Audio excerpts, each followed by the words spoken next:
attempting to stop this committee from doing its work.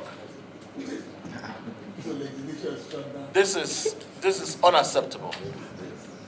Indeed, we should actually let the world know that there is what they call separation of powers in our Constitution. The judiciary, like I just told you, if there's a matter before them, we do not touch those matters. We know as parliamentarians what our rights, privileges are. And one of those things is we moderate what we do in the Senate. It is not subject to any court. And so in the Senate, whatever happens there happens within the Senate and not subject to any other court. The issue before us today is the issue of an alleged misconduct of one of our distinguished senators on the floor of the Senate. And there are rules that guide such conduct and such behaviors.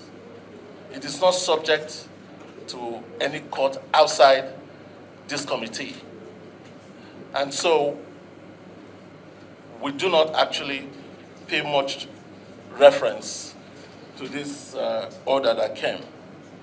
We are going back on our rulebook, like I said before, that the petition she presented today is actually dead on arrival. And I say that because it runs contrary to Order 40, subsection 4, that no senator may present to the Senate a petition signed by him or herself. I, as the image maker of the Senate, was seriously miffed and quite discomfited with the state of the odious reputation that the Senate is degenerating into and the public opprobrium that is being generated by the behavior of one of us at the plenary on February 20, 2025. And as the image maker of the Senate, I started receiving a lot of calls, both locally, nationally, and internationally, and even exponentially from even members of my own family, that what is happening in the Senate. It became quite very difficult for me to even address the deluge of those demands that I have to talk and tell the public what really happened. And on that said day, February 28th, Thursday, 2025, at the Senate, in the plenary, in the chamber of that day, that was almost a breakdown of law and order in the chamber. That there was almost a kind of legislative topsy-turvy. Because one of us, Senator Natasha Akpoti-Uduaghan, was vehemently opposing the directive that her seat has been changed to somewhere else within the chambers. And she was duly informed by the sergeant at her, but she did not go to that assigned seat. And when we go by our orders, because like I said on the floor of the Senate, when I was moving the said motion, that we have our standing orders, which are our rules, our statutes. It's our internal constitution.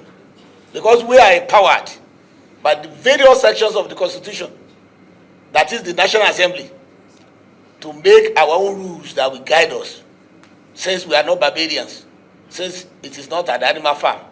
And even in an animal farm, there is a modicum of decency and decorum. I want to draw our attention to the fact that the Senate institution is highly regulated, including the way we participate in proceedings, and even our dress codes.